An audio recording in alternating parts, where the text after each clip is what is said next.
Welcome, ladies and gentlemen, girls and boys, to today's quick live stream where we will briefly go through the pros and cons of remote working. Here I have my good friend, fellow Men of Now admin, and actual roommate, Joel, joining me for the stream to talk about this titillating topic. How you doing today, Joel? Good. Titillated, man. Thanks for inviting me Yep, on. super tits elated. So for this stream, I'll go ahead and just kick it off by asking you, what's been your experience with remote work? Kind of give us a brief rundown. Walk us through your resume. Ooh, it's gonna get juicy. Yeah. So for me, it started pretty much probably like 2018. So I was going back to university and I decided to start instead of working in the corporate world. So I was working at Target, Whole Foods. My career was not established yet, as you can tell. I decided to do kind of delivery gigs. So Instacart, um, Eat Street, that kind of thing, Amazon, so delivery as well. And although it's not technically remote, what it did is it allowed me to start creating my own schedule for myself. And I had to learn how to be responsible for showing up for work. And why I say showing up for work, well, with those jobs, you basically get to sign on anytime and just start working. So it's very easy to say, I'm just going to watch TV today. And Yep. that's really where it began for me and realizing I don't like working for another person. Yeah, and then guys, by the way, as you're starting to file in here, feel free to leave any comments, questions down below in the chat there. If you want to pop on up for a bit, you can certainly do that. This will actually be leading into a call in our private group, so we'll give you more details on that as we are wrapping up again this quick stream. So the remote working thing, I think for me, it's fantastic. Joel and I both live in Mexico City, so when you do the remote lifestyle or the living abroad lifestyle, it makes sense logically that you should probably have a remote source of income. Although a lot of people mess that up. They come down here and don't have any money in the bank or money actively coming in, and that can cause issues for sure. So, Joel, I know that you've told a cautionary tale about other abroad stints. Maybe go ahead and share that with the folks as I get the invite link here for people to jump up. Yeah, absolutely. So I did exactly what Jaren just said not to do. So I came to Poland earlier last year and I had a job set up that was going to be remote, but it fell through pretty quick. And so I was stuck without income. And I had a good amount in the bank. So I was able to kind of sift off that for a while. But yeah, I still didn't realize that you need to have income coming in to survive. And I was like, I always had the mindset, Jaren, let me know if you've ever thought the same, where it's like, universe is just going to give me money because it loves me. Yep. It kind of does that, but only if you're working for it. So coming down to Mexico, well, let's just say I learned my lesson after about a month because I started spending a little bit, compulsively, even coming down here. I'm like, That first month was fun though, it ordering was so sushi fun. and going out every night, Yeah. fogo de chao at least once a week, and Oh, then you run your budget and realize, oh, I've overshot a little bit. yep. I might have to go back to the US if I don't double down. So thankfully things started to pick up and now I work completely remote. So I make all my money online through different avenues, whether it be the sporadic coaching or video edits. So of the video edits you see on the Men of Now channel, I get to the opportunities to do that. And it gives me some income every month. Jaren's vids as well. I get to do some work on those. And it's been a privilege, my friend. And I've learned a lot. And it's also the most important part is it's allowed me to stay here and live with you and just kick it and have a great time in Mexico. So starting from the top, do we want to dive into the pros and the cons? Maybe start with the positive and then paint the negative, or Yeah, I think we do that. all right, So cool. Yeah, let's go ahead and get Josh up here too. There we go. We got the three amigos now. How you doing, Renegade? Spectacular, my friend. How are you? Fantastic as well. So I'm sure you saw us leading into this topic. So we're going to go into just real quick the pros and cons of working abroad. So I'll kick it to you guys. What are the pros so far that you've seen in your remote experience? And then Joel, maybe let's let Josh kind of give a brief intro to your experience in remote working. sure thing. Yeah, so I mean, I've worked remote for the last 17 years now, so I may know a few things about it. You're an OG, yeah. Yeah. So again, yeah, before like anyone, before 2020 and anybody knew what like remote work really was. So like, I definitely say like one of the more hilarious cons is that all your friends treat you as if you don't work because they think you're just watching cartoons and eating Captain Crunch all day. So that was really Right. entertaining until 2020 rolled around. And everyone's like, oh, we see the light. Like, okay, we get it. Yeah, you can watch cartoons, but you can also get your work done. So yeah, I've had some pretty interesting experiences with it, but I'll definitely say a huge pro is for sure the flexibility, where I've done stints where I've lived in different cities for a month, or a couple of weeks at a time, just to try them out, see what they're like, visit friends, whatnot, while still, not having to take time off work, because again, I got the freedom and flexibility. As long as there's an internet connection, I can get whatever it is that's essential done and be able to still enjoy my time somewhere else.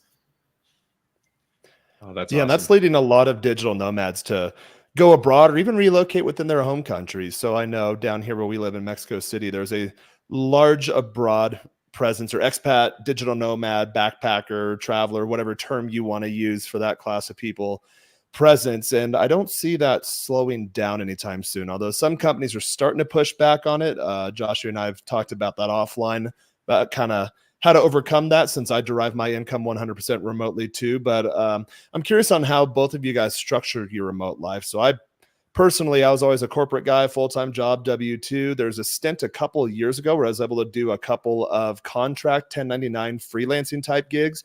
And that actually worked really well for me. I managed my day or my profession almost as if I was a sole prop marketing agency owner. So as Joel mentioned, you got to really get your accountability down, your time management down, learn how to shuffle things well, and then also find time for yourself. I know that people think, like Josh, you mentioned, you can just sit around and watch cartoons and kind of screw off all day. But I found with remote work that actually a lot of times I end up working more. And I think companies are starting to discover this too.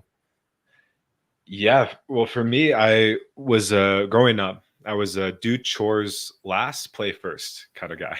So I would always say, I'm going to hang out with my buddies first and then do my work. And it always bit me in the ass, because around like 7 p.m., my parents were like, all right, come home and, you got to get some stuff done. So I structured around, okay, first thing I'm going to do is get everything I can done, so then I can go and enjoy the day and be spontaneous. And that's what I really like about remote work, is that I have that personality type, obviously coming from addiction, where I kind of just like to All go or off nothing. all or nothing. Yeah. Yep. And then going off whims. So kind of just flowing with the wind. I appreciate structure, and I definitely have structure, but if I had to snap my fingers and choose one or the other, I would choose to just be able to do whatever I want, whenever I want, with whoever I want. So that's kind of the approach I take, is like, I want to structure it so I can do what I want when I want. However, I am going to be disciplined. We come back to that word. It's a very important word, discipline, in getting the things done, because at the end of the day, even though I'm working remote, I am still being of service to another person. So I am still technically working for another human being. And in that sense, it's very important that I show up and do the work. So, and I know, Josh, you've talked about this a lot too, in that discipline. So, I mean, for yourself, over 17 years, what's been your experience with that? Yeah, you have to find a good balance of discipline that really works for yourself, because one of the, as you mentioned, Jaren, right? One of the traps you can easily fall into is you can just kind of get into a great flow, and then you wind up like really overworking yourself. So, right, there can be psychological ramifications where it's like, hey, if you're working from home constantly, suddenly when you're at home, you're like restless, right? So, sometimes for some people, it's like, hey, I just need to be in a different space where I go to a coffee shop and I can work there, or I spend 1 or 2 days a week where I go to a co-working space, get work there. So there's that psychological separation of like, hey, home is where I like rest. Out there is where I work, or where I do work. Or that's where oftentimes a lot of people that have, remote working situations, they have like an office in their house, right? This is my dedicated working space, because you can blur your lines psychologically pretty quickly. So you can, turn your house into more of like a unnecessary stressful environment. And then another thing that you also want to be more careful and cognizant of is, as well as making sure that even though you do have like a lot of flexibility, you don't abuse that flexibility to the point where, again, whoever you're working for or your clients, right, it starts to suffer or starts to impact there, right? So for example, right, you're working remote, it's great. Suddenly, hey, it's a really great day outside. It might be really nice to like go up to the beach and hang out and just chill and relax on the sand. Well, that's all great and fine. But, if you decide that you're going to, be completely disappearing and vanishing, right? And then you're on the beach, and then you come back and you have like 3 missed calls because, there was an emergency or something came up and people were trying to find you. Then that's where, again, you can work yourself into a really interesting situation, right? So you want to make sure that you do have that proper communication channels established where it's like, hey, whoever it is you're working with or whatnot, it's like, hey, I'm taking the next 4 hours where I'm going to be, unavailable. So if something emergency does pop up, here's the call me directly on my cell, I'll answer it. But again, just making sure that you give the proper communication channels, because oftentimes it does feel a lot like, oh, I'm up, I'm working, I can do whatever. Okay, great. I'm just gonna shut the laptop down and just go zone out for the next 5 hours. Well, there are still people that will depend and will rely on you. So making sure that you maintain discipline around effective communication with your team. That's a real easy thing that people can overlook in the beginning stages of just trying to get used to remote work. I've noticed the line of communication is a huge one. So I'm interviewing with new companies / potential clients, depending upon how I want to structure my work mix moving forward. And a lot of them ask you about that in terms of what does your remote experience look like? And I think it hits back to those points. Like, okay, you do have the liberty, you do have the flexibility, but are you able to effectively balance that? Have you done that successfully? And do you know how to continue doing that moving into the future? And a question that I always ask them on the initial calls is, is there an expectation around the line of communication, and what does that look like? So I like jobs to where, okay, we do maybe a weekly or bi-weekly sprint. We do have a regular recurring meeting to where we do a sprint review. Maybe we do daily stand-ups, although sometimes I don't like daily stand-ups. You can just do that on Slack in a group type message. And then as long as everyone's hitting their milestones, then we're good. I've found that in my career, I've managed my most successful teams under that structure. But a lot of companies, they don't quite work that way. There are still a lot of, okay, hey, we're a 9 to 5 typical corporation. Yes, okay, the stream's distributed, or the team is distributed, we work remotely, but they do expect you to almost work from a micromanage standpoint, for lack of a better term. That old school mindset, if we don't see you doing something, then how do we know you're really working? And I always retort back to that, like, well, I'm wildly creative. So sometimes I get a stroke of genius at 3 a.m. and I wake up and fire up the laptop, and then I'm good to go. And Josh, I liked your suggestion too, in terms of having a dedicated workspace and a dedicated rest space or fun space or what have you. I have a work office right here, but I've noticed these last few weeks that, well, the sun comes in all day here, so it gets really hot on this side of the house. So I'll go to my room, which is on the shaded side of the building, pop my laptop up, and sometimes just sit there and work away too, sitting on my bed. But that is tough in terms when it's time to sleep, to where you have to start making that mental disconnect between, okay, work brain's off, rest brain is on. So it really depends on what your habits are, what your schedule, what your structure looks like for you. And then maybe, guys, if you want to dig in a bit, how does that look for you? How do you find that you worked best effectively when working remotely? I actually find I work best right there in that bed. So I do like pretty that. well too, just sitting on the bed. It's so nice, man. Like, I don't have to wear clothes. I can just do all my work. I don't have to move. That's what I like. So I find that a huge pro for myself. I like Josh's structured mindset, and I think you two work more in the corporate world. So I think you need to be a little more, intentional with all that stuff. For me, you'll notice for my calls, I'm in front of this wall. Like, I don't want them to see the headboard on the calls. And like, you like this. What's up, guys? Yeah, like, that's my face when I'm working.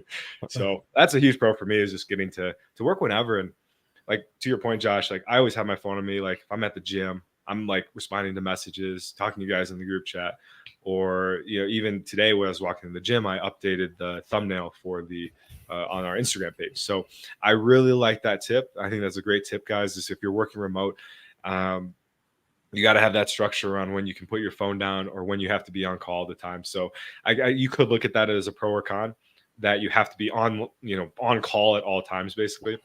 So that's why I find, like, I got to find a fun job where it's worth it to be on call at all times, because I'm just talking to the boys. Yeah. I mean, the big thing too is just creating like kind of a dedicated like work windows for yourself as well too, where again, sometimes people are like, oh, you're remote, I'm going to send you something at 4 o'clock in the morning, and then you start like answering it, right? It's like, no, have your dedicated kind of work windows and working hours. So, that way it's one for your own mental sanity, organization, and structure. You aren't throwing off your circadian rhythm by completely just like answering things whenever, wherever, as they come in. But then also too, it's good for developing kind of a bit more of that, routine for yourself as well. Where again, it's like, hey, here's kind of like my structured timetables, so that way, your days don't get away from you or like run away from you, because it is real easy to just kind of like nose to the grindstone, and next thing you know, it's like, man, it's been like 10 hours have gone by. I'm just completely like hammering and going at it. Didn't even realize it. And then like, here I am now. So, it's important to, again, keep that sort of structure for yourself. But also too, the real reason why that structure is really important is that, again, as you're dealing and working with a lot of different clients, right, or whoever, it's important that there is that right dependability aspect of it. Because again, if you're a remote worker, that's an extremely high degree of trust.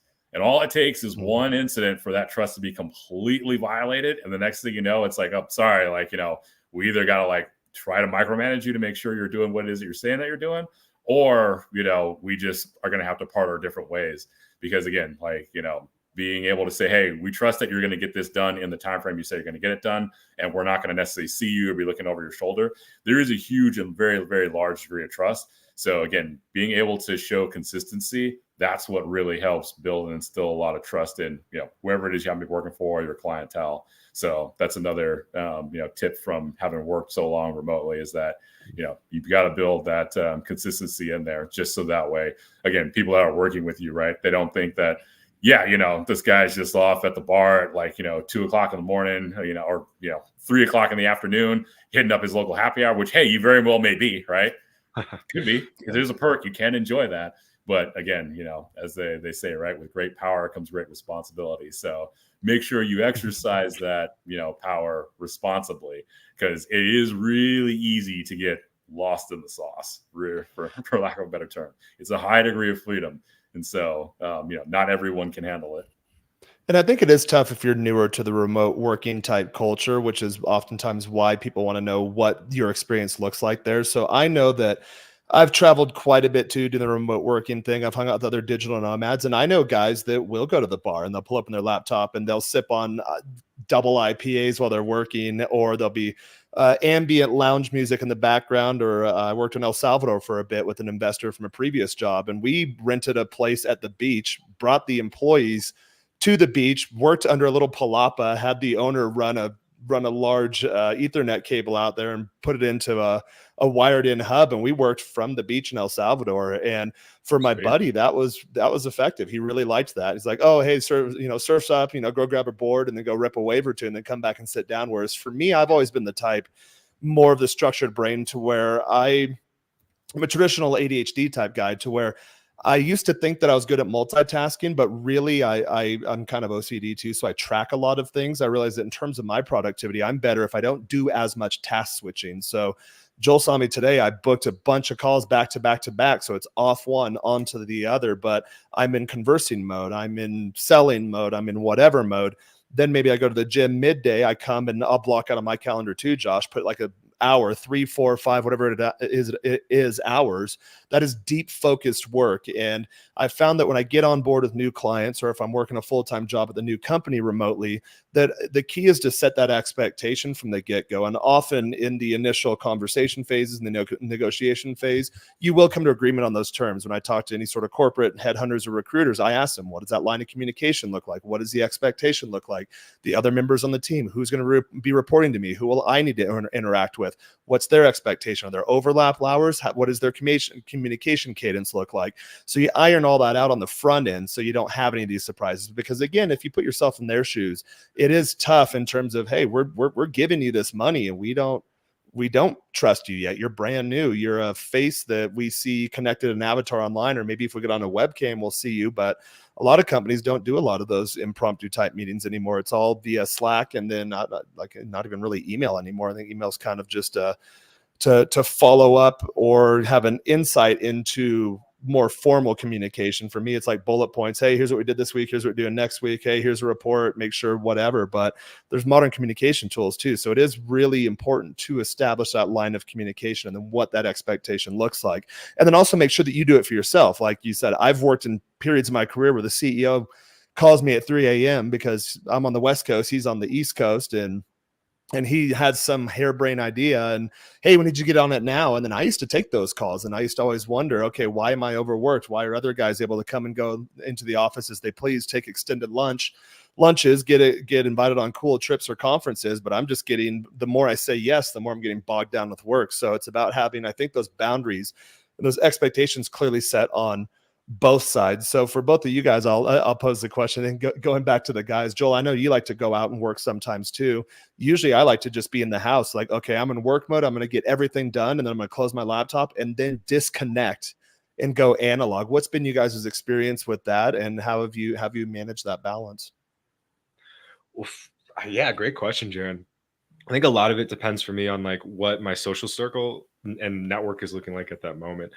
When I'm dating, when I'm seeing friends regularly, it's easy to do that because I'm like, okay, I want to get my work done to get to hang out with these people or go on a date or whatever. I find that when I'm maybe in a bit of a slump, like dating or something, I'm kind of working all day because there's just not much You double else down. to do. Double down, yep. And doing YouTube and stuff too. Like if you guys have ever seen some of my vids, I'm often outside or at a park or something. So I like to film like in nature, just a little more interesting than like a wall, like every single time. So I'm kind of trying to find ways that I can Josh get and I creative. laughing, same background every time.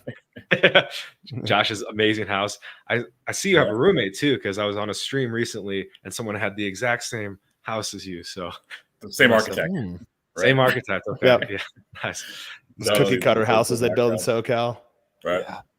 So yeah, I like to structure it around my like dating and stuff, and yeah, it's kind of what it is for me. I mean, for me, it all, it comes down to what's going to be the most, again, lucrative way in which I can optimize things, right? So, you want to make sure that you have that structure. But for a lot of people, right, it's like, hey, I don't have a 9 to 5, but I typically keep hours between 9 and 5 because that's when most emails or communications or lines, or I have to be available already or whatnot, right, to tackle things. So it's more about the convenience of, being lucrative because again, I do have my set like, hey, after 5, I tend not to exist. But if this is something that, hey, it's a deal sliding through and the client's, in a time zone behind me or in some other crazy time zone, yeah, I'm definitely going to take it. So for me, what I really love about the flexibility of working remote is that you can really maximize your lucrative efficiency. And I'm not going to give away my secrets on that here on this stream. Like when we go into the kickback, I'll detail a lot more into like how to really optimize remote work to like overdrive your income for yourself. But that being said, when you are flexible like that, you really do have a lot of unique windows and opportunity to really, really maximize the how lucrative your time can be. And that's something that, you don't necessarily won't have figured out when you first getting started. But once you get a good like working groove for yourself figured out, then you'll really be like, okay, these are like my real prime, like lucrative windows. Let me really double down and capitalize on that. So that's where, again, I won't give away the secret sauce like here. That's something you guys got to, for the members, I'll divulge into that in a lot more elaborate detail. But we'll definitely say that, a huge advantage of working remote is that you have some unique opportunities to really maximize your time in a much more lucrative fashion than you would working non-remote. And I've noticed a theme emerging here in this conversation to where we started with the pros, that a lot of the pros can also technically be cons. So you do have to hold yourself accountable. You do have to be mindful of communication, the expectations of your clients and or companies or other colleagues. And you really have to, it sounds like it's a self-discovery phase. You really have to get to know yourself and understand how you work best and how that fits in with the other people who may depend upon you. So let's maybe transition a bit more into the, if there's any, I think we might see this theme continue to where there's a bit of overlap. There's a bit of good and bad with everything. And most of us operate, I think, naturally knowing you guys in the gray rather than white or black. Well, Joel, you're an addict. You're white or black thinker, but I'm in gray today, guys. Look at gray yeah, background. but Josh and I always say, like, I live in the gray. I think, Josh, I've heard you say that too. But guys, like, what are just some outright cons of working abroad, or things that maybe started as a con that you had to learn to overcome and maybe translate it into a positive or a pro? Yeah, I think a big one is the uncertainty. Like you don't know when income is coming in at times. You really have to kind of learn how to manage your own emotions around work and money and be very, very financially disciplined with what you have. So at the moment when I was learning that was a con because I was not good at it. So I'm like, fuck, like this sucks. I kind of wish I had that security. But at the same time, I knew I never could go back to that, to working for a boss, to showing up to work every day. Like it was just going to kill me. So I had to basically just suck it up and learn how to manage that anxiety. And I knew that if I kept going and kept pushing forward, that I was going to get to where I want to be. So to your point, Jaren, so something I got to work on too is taking pauses before I start a new sentence. So pause. To your point, with cons, every con has turned into a pro. So I want to put that as a caveat. Like each time that I've thought, okay, this is gonna be brutal, like I'm not gonna get through this, it's always come out to be something better. One pro I do want to say that we didn't talk about before we transitioned more into the cons that are technically pros is that there's no commute. That is the best time, because man, dude, like I heard stories like, Jaren, you told me you were in California and you'd have to drive an hour each way every single day. That's brutal. Well, at my first job, I worked on a military site in southeastern Washington state. So it was an hour and a half each way, but that was an actual drive. But I have had commutes up to an hour to where it's not far distance wise, but traffic is just so bad because there's such high volume in those peak hours that you're essentially just stuck in a parking lot every day, twice a day. Whereas some of those longer drives where there wasn't a lot of traffic, I actually don't mind driving. I don't mind driving. I like driving if the car is moving. If you're stuck in what's essentially a parking lot that has an I and then maybe a 5 after it, that sucks. But the real thing is that it's, it eats your time, right? Because you have to wake up an hour before, get ready, get prepped, then be on the road for an hour. So by the time you get there, you got to get settled in and everything. So really, you're looking at like a 2.5 hours that's just lost on the way there. Yes. And then on the way back, right? You drive, you come back, finally you get home, you want to decompress, you want to rest a little bit. So again, you lose, a good 5 hours, roughly 5 to 6 hours with that, having a commute there, which you get back, right? Being able to work remote.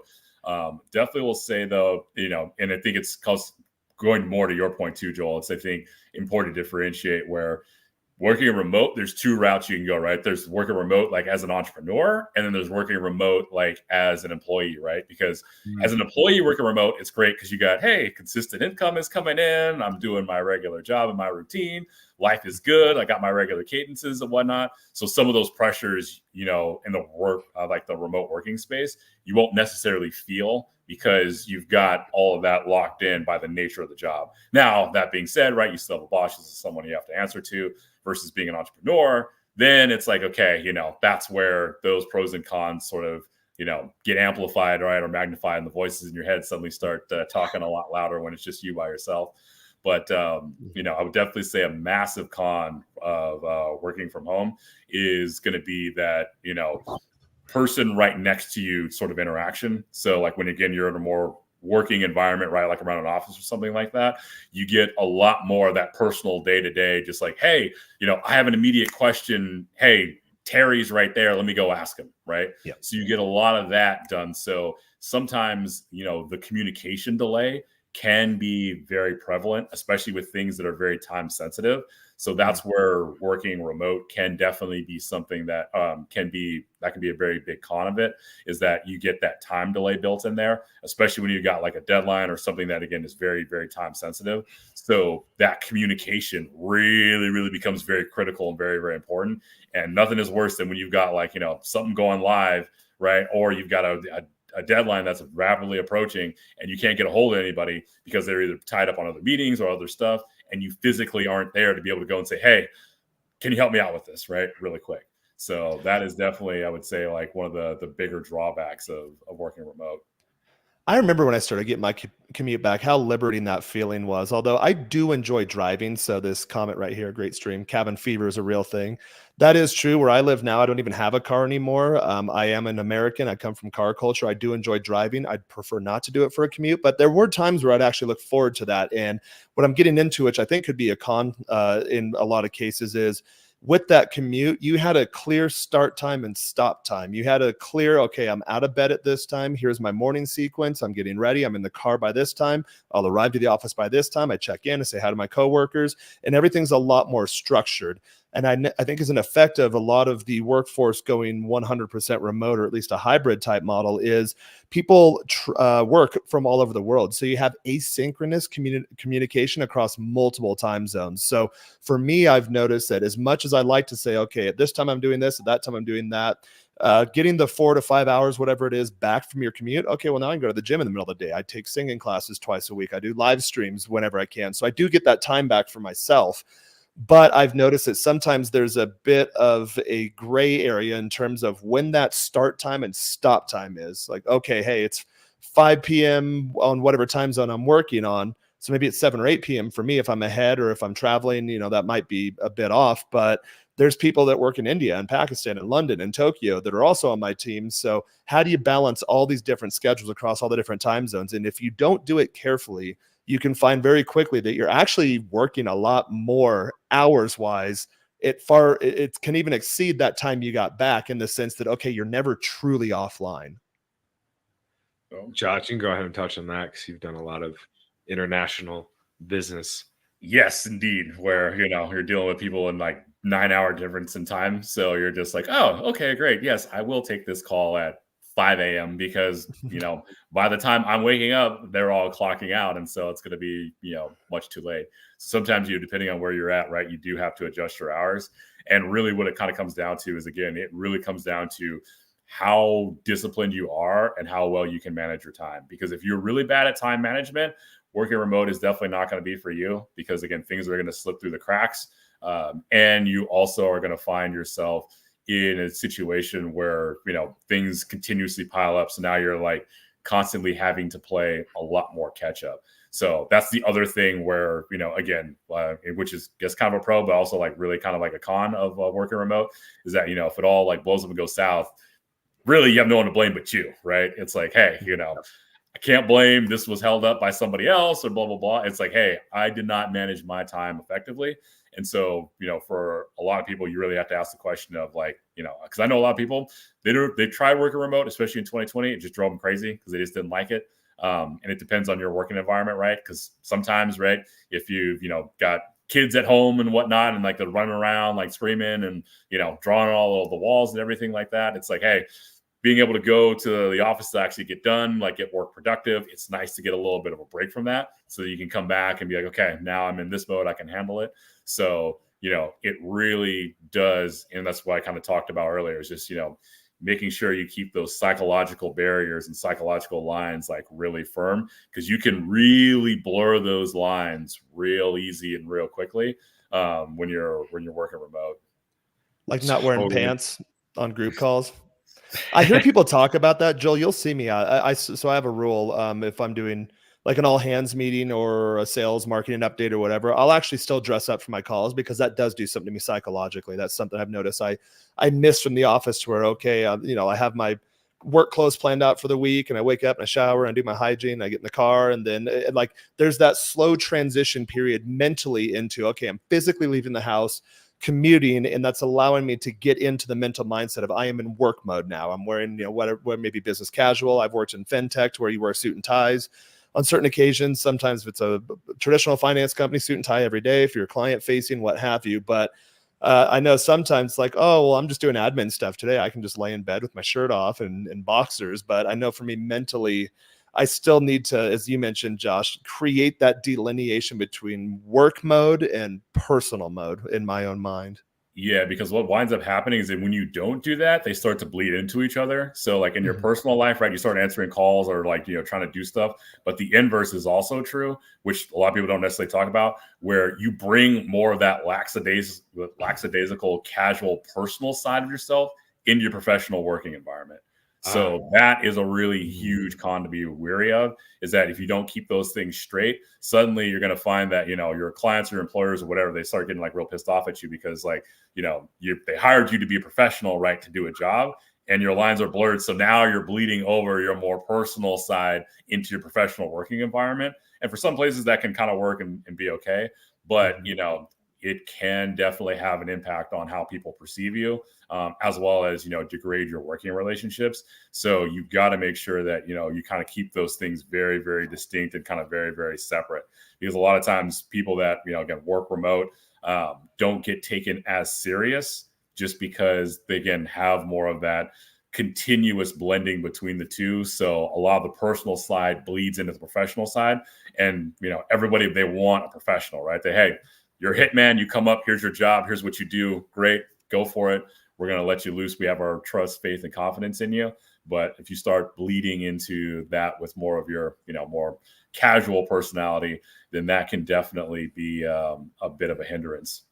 Okay. It was pretty funny. I walked into the living room yesterday and Jaren was in a pink shirt and then like gym shorts, like a button-up shirt.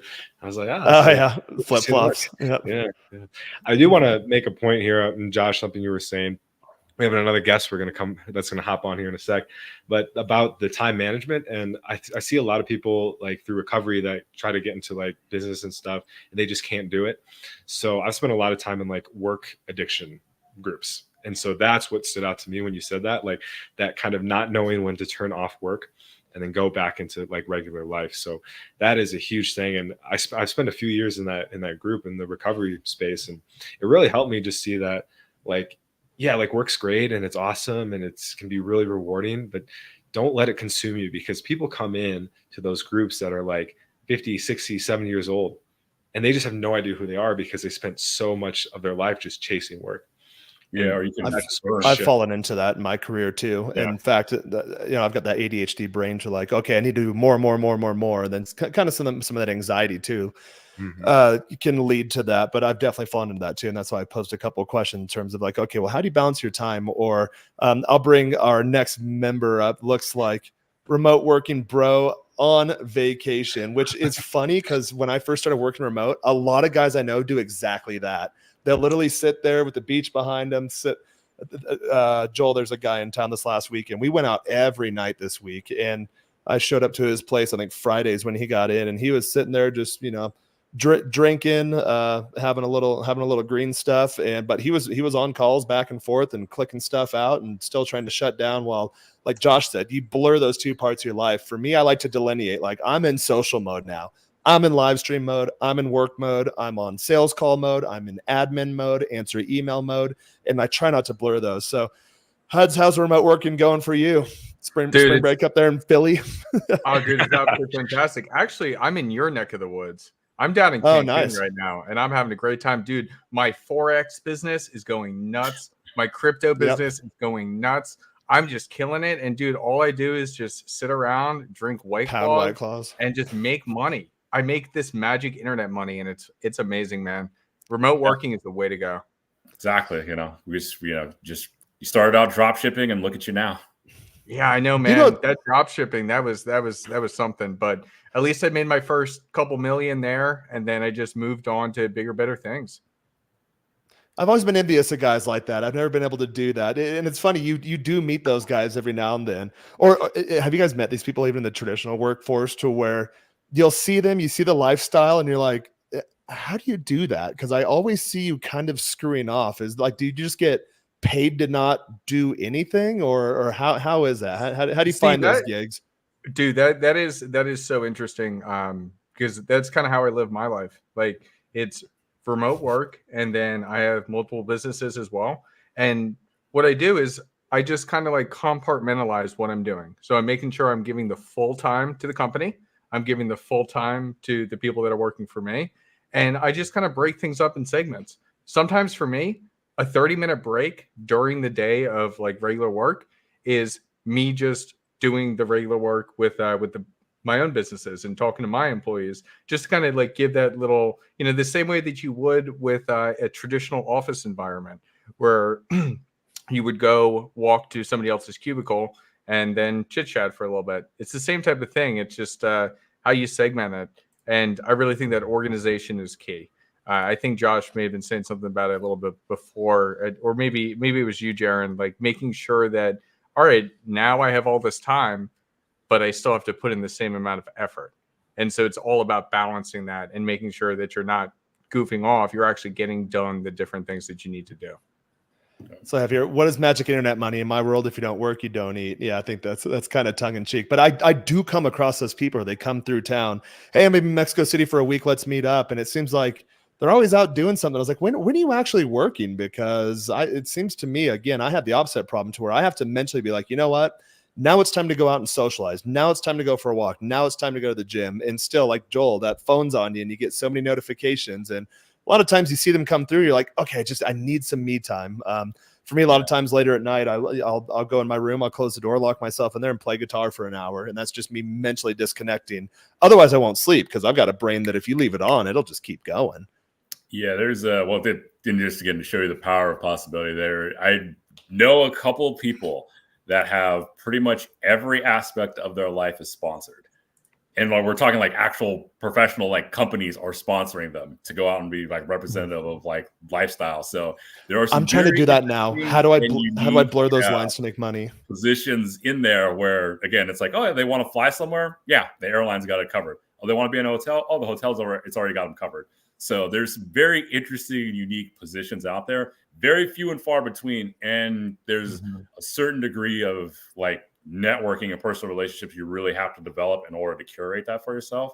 But there are some that pretend to do it and they can do it short term, but they get burned out really quick.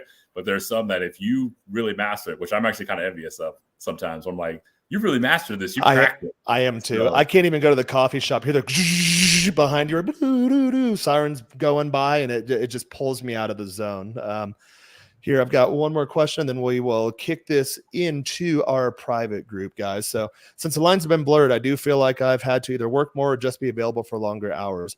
I definitely feel like that too at times. We've hit on that a couple times. For guys, anyone watching here live, so what we're going to do with these shows, I'm going to be doing these weekly, syncing them across multiple channels. If you come into my channel, Joel's channel, whoever's up on the panel, and then the Men of Now channel, this is going to lead into our weekly kickback call on the Men of Now. If you're not sure what Men of Now is, well, that is a group of guys where all four of us here are members of Men of Now. Get in there at $75 per month. It is a private men's self-development and just learning to level up in general in all areas of love and life by building lives worth living and loving. Click down there. You can sign into the community. It is at time of publishing this $75 per month, but you get a lot of cool benefits. You get access to a bunch of free bonuses that all of the members and the admins up here on this panel have put out there. Whether it's courses, ebooks, checklists, downloads, what have you. You get access to all of us rather than just one coach for any area of your life. You have access to a whole bunch of us. We have other content creators getting in the group. So if you have the content itch at some point, you can come pop up on these panels, pop on other guys' channels, network. And then a cool thing is we're talking about remote work. If you want to drive other members to the group, then we highly encourage you to do that. You get 50% commission on the monthly recurring revenue. So definitely great business model. We're just getting it off the ground. We would love to have you guys join us. If you need any help getting in there, we're going to start our call now, but reach out to any of us that have our Instagrams up there. And Chris, Amy, reach out to me too, and I gotta talk to you real quick, and then we will see you guys on the flip side. You guys have anything else to say before we wrap it? All good. I'm excited. In the group. Minimnow.us. The last 20 minutes, so this is my remote. I know. I found a massage gun last night, and Joel and the massage gun have been inseparable. So, guys, we'll see you in minimnow.us. Again, if you need help getting in there, you want to come in and check it out, reach out to any of us on our Instagrams up here on the panel. We're joining the call right now, but we'll definitely get you set up. So, see you there. Till next time. All Cheers. Right. Adios.